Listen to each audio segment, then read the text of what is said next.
ఇక కేంద్ర ప్రభుత్వం ప్రతిష్టాత్మకంగా భావిస్తున్న జీఎస్టీ పన్ను విధానం అమల్లోకి వస్తే వ్యాపారస్తులకు లాభమా నష్టమా? అసలు జీఎస్టీ విషయంలో వ్యాపారుల అభిప్రాయాలేమంటున్నారు? దీనిపై నల్గొండ జిల్లాలోని కొందరు వ్యాపారస్తుల అభిప్రాయాలను మా ప్రతినిధి కిరణ్ అందిస్తారు. కేంద్ర ప్రభుత్వం జూలై 1 నుంచి తాజాగా జీఎస్టీ విధానాన్ని అమలు చేయడంతో కొన్ని వ్యాపారస్తులకు లాభం కాక కొన్ని వ్యాపారస్తులకు నష్టంగా భావిస్తున్నారు. ఇదే అంశంపైన మనతో మాట్లాడడానికి నల్గొండ జిల్లాకు చెందిన కొంతమంది వ్యాపారస్తులతో పాటు లెక్చరర్లు కూడా ఉన్నారు. వారిని అడిగి మనం మరిన్ని విషయాలు తెలుసుకుందాం. సార్ చెప్పండి, ముఖ్యంగా ఈ యొక్క జీఎస్టీ విధానం వల్ల ఏ రంగాలకు లాభం, ఏ రంగాలకు నష్టం చేకూరే విధంగా ఉంది? నవంబర్ 8, 2016 పెద్ద నోట్ల రద్దుతో సంచలనాత్మకమైనటువంటి ఆర్థిక సంస్కరణలకు నాంది పలికినటువంటి నరేంద్ర మోడీ ప్రభుత్వం ఇప్పుడు తాజాగా వస్తు సేవల పన్ను జీఎస్టీ గూడ్స్ అండ్ సర్వీసెస్ ట్యాక్స్ను ప్రవేశపెట్టడం జరిగింది. ఇది ఒక దేశ ఆర్థిక వ్యవస్థకు విప్లవాత్మకమైనటువంటి సంస్కరణగా భావించవచ్చు.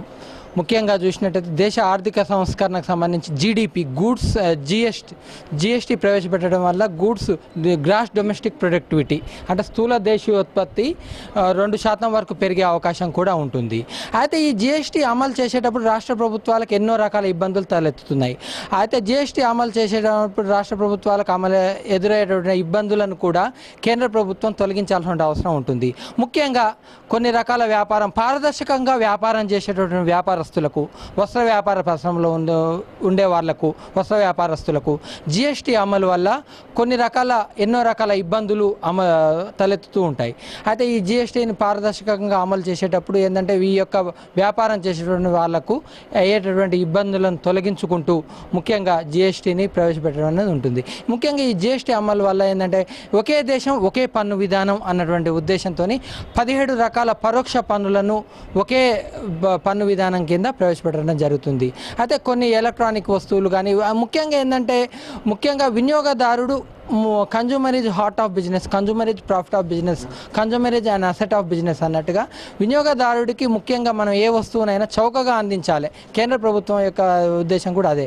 అయితే ఏంటంటే కొన్ని రకాల పరిశ్రమలకు సంబంధించినటువంటి వస్తువుల విషయంలో లాభదాయకంగా ఉంది, కొన్ని రకాల వస్తువుల విషయంలో నష్టదాయకంగా ఉంది. వాటిని బేరీజు వేసుకుంటూ రాష్ట్ర ప్రభుత్వాలకి ఎదురయ్యేటువంటి ఇబ్బందులను పరిష్కరించుకుంటూ కేంద్ర ప్రభుత్వం అమలు చేస్తే ఈ యొక్క జీఎస్టీని పారదర్శకంగా అమలు చేసినట్టయితే ఈ జీఎస్టీ వ్యవస్థ అనేది చాలా మంచి లాభదాయకంగా నా ఉద్దేశం. మీరు చెప్పండి, మీ యొక్క వస్త్ర వ్యాపారం పైన ఏ విధమైన ప్రభావం చూపుతున్నాను?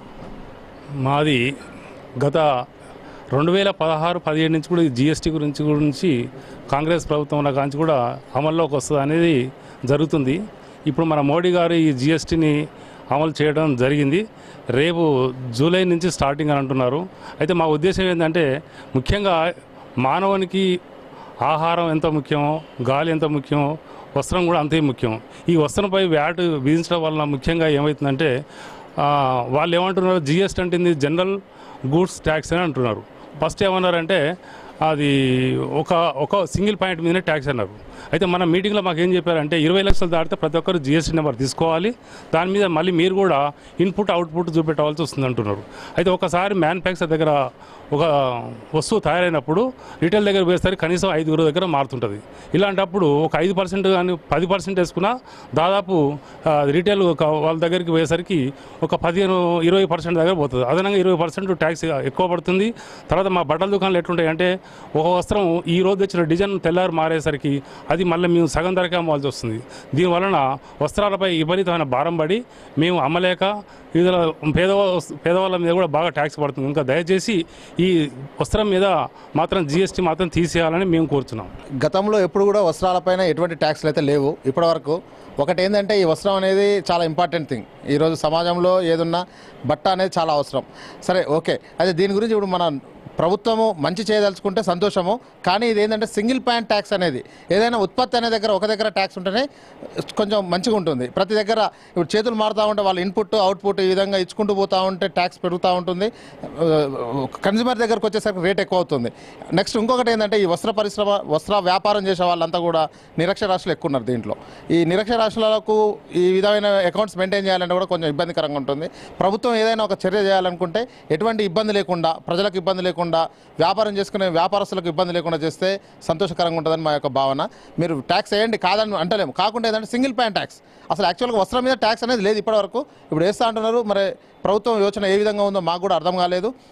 ప్రభుత్వం ప్రజల కోసం మంచి కొరకు ఏదైతే చేసినా సంతోషమే, కాకుండా ఏంటంటే ఇబ్బందికరం లేకుండా చేస్తే సంతోషకరంగా ఉంటుందని మా యొక్క భావన అండి. అయితే వ్యాపారస్తులు అందరూ కూడా ఒకటే చెప్తున్నారు, సింగిల్ పాయింట్ పద్ధతిన ఈ యొక్క జీఎస్టీ విధానం అమలు చేయాలని. కొంతమంది వ్యాపారస్తులకు లాభదాయకంగా ఉండగా మరికొంతమందికి నష్టం చేకూర్చే విధంగా ఉన్న ఈ విధానాన్ని మరొకసారి పునరాలోచించి ఈ జీఎస్టీ విధానాన్ని అమలు చేసినట్టయితే లాభం చేకూరుస్తుందంటున్నారు. Kiran, Bharat today news, Nalgonda.